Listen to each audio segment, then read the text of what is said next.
Akashvani. Jangpura seat से मनीष सिसोदिया भी आगे चल रहे हैं। जंगपुरा सीट मनीष सिसोदिया लगातार पिछड़ रहे थे, लेकिन अब मनीष सिसोदिया ने भी जंगपुरा सीट पर बढ़त बना ली है। धर्मेंद्र सिंह मारवा जो है बीजेपी के उम्मीदवार, वही उनको टक्कर दे रहे हैं। लगातार मारवा साहब पछाड़ते रहे मनीष सिसोदिया को शुरुआती गिनती में, लेकिन अब मनीष सिसोदिया ने जंगपुरा सीट पर बढ़त बना ली है। अरविंद केजरीवाल ने नई दिल्ली सीट पर बढ़त बना ली है, लेकिन बढ़त बहुत मामूली है ना। अभी अरविंद केजरीवाल की जो बढ़त है वो सिर्फ 250 वोट वाली है, और मनीष सिसोदिया जो है वो फिलहाल बढ़त बनाए हुए हैं। आतिशी को लेकर क्या चल रहा है, इसको लेकर अभी हमें अपडेट का इंतजार है। लेकिन कांग्रेस एक बार फिर से जरा देखिए, जीरो।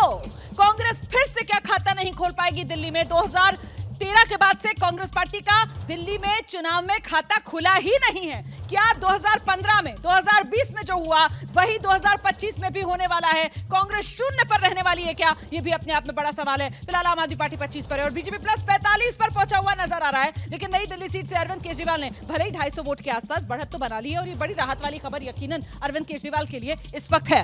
देखिए, ये चुनाव जिस तरह से हुआ ना, कोई भी कितना भी बड़ा नेता हो, वो बिल्कुल ऐसा नहीं था कि वो कंफर्टेबली सो जाए और उसकी सीट जीत जाए। ऐसा होता रहा है कई चुनाव में। दिल्ली में ऐसी किसी सीट पे सिचुएशन नहीं थी, और कांग्रेस के लिए मैं लगातार ये कहूंगा कि उसने चुनाव नहीं लड़ा है, और इंडिया अलायंस को लेके जो बातें हो रही हैं वो इसलिए कि आपने लड़ा भी नहीं और खेल खराब भी किया। आप बेमन से उतरे भी, मैं यहाँ आऊं भी और बोलूं भी नहीं, मैं अपनी बातें ठीक से रखूं। कांग्रेस ने खेल खराब कर दिया आम आदमी पार्टी का क्या? ये हो सकता है, और जैसे अमित शाह जी बार बार कह रहे थे कि अरविंद केजरीवाल खुद अपनी सीट लूज करेंगे। देखिए रोमाना, वैसे तो जीत हार एक वोट से भी हो जाती है, लेकिन अरविंद केजरीवाल जैसे नेता अगर सिर्फ 254 सीट से अभी बढ़त बनाए हुए हैं, कभी पीछे चल रहे कभी आगे चल रहे, तो ये मामला तो बहुत करीबी हो गया उनके लिए। और एक बात मैं यहाँ पर जल्दी से जोड़ना चाहूंगी, वैसे तो मैं मुकेश केजरीवाल जी की बाकी बातों से इत्तेफाक नहीं रखती हूँ, पर एक पॉइंट पे मैं अग्री करूंगी कि this is a vote against the आम आदमी पार्टी।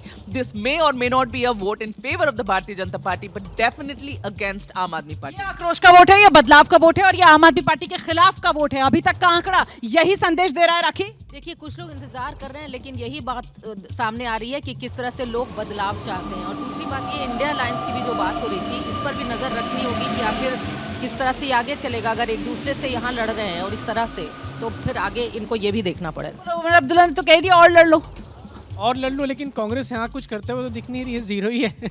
अगर अभी कांग्रेस कुछ हासिल नहीं कर पा रही है, स्कोर वाइज जीरो। साथ लड़ भी लेती तो भी कुछ हो नहीं पाता यहाँ पे। फिलहाल आम आदमी पार्टी यहाँ जरूर मुश्किलों में है, और जिस तरह से मैं कह रहा था कि कांटे की टक्कर है, लेकिन एज आम आदमी पार्टी को, उस पर मैं थोड़ा देर और रुकना चाहूंगा, क्योंकि ना प्रफुल अभी भी रुके हुए हैं। एज आम आदमी पार्टी को प्रफुल कह रहे हैं, और जैसे ही प्रफुल ने ये कहा, नंबर फिर से बदल गया और आम आदमी पार्टी को थोड़ा सा जोश आ गया। आम आदमी पार्टी का नंबर जो है वो 28 पर पहुंच गया है, और बीजेपी प्लस जो है वो 42 पर आ गई है। प्रफुल ही हमारे पैनल में एक इकलौते हमारे गेस्ट हैं जो लगातार एडवांटेज एज आम आदमी पार्टी को दिलवा रहे हैं। इस पर आशीष की मैं एक्सपर्ट टिप्पणी लूंगी प्रफुल के लगातार डटे रहने पर, लेकिन उससे पहले प्रोफेसर साहब, आंकड़ा बदल रहा है, तब्दील होगा, बड़ा उलटफेर होगा या नहीं, मतलब अब सेटल हो रहा है? आकाशवाणी सुनते पहले। कालका जी सीट से आतिशी 1149 वोटों से पीछे चल रही है। ओहो, आतिशी की मुश्किल लगातार बनी हुई है। 1149 वोट, मतलब ये तो करीब 1100 से ज्यादा वोट है जिससे आतिशी पिछड़ रही है। देखिए रुमाना जी, आप इसका जो भी फैसला हो उसको थोड़ी देर के लिए दरकिनार कर देते हैं, पर आपके जितने स्टॉलवर्ड्स हैं आपकी पार्टी के, या तो बहुत कम वोट से आगे चल रहे हैं या पिछड़ रहे हैं। इसका क्या मतलब है? इसका मतलब ये है कि जनता ने आपको नकारा है। और जनता ने आपको क्यों नकारा? आप ये कोई कह रहे हैं कि ये एंटी वोट है, मैं मानता हूँ कि ये केजरीवाल जी के खिलाफ वोट है, परंतु ये एक डिसाइसिव वोट मोदी जी के तरफ भी है। वो इसलिए है क्योंकि अल्टरनेटिव दो है ना, कांग्रेस भी एक अल्टरनेटिव था, भारतीय जनता पार्टी भी अल्टरनेटिव है।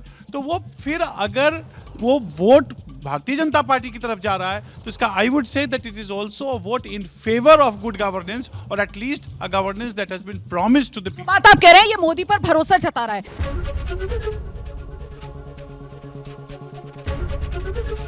एबीपी गंगा, खबर आपकी, जुबान आपकी।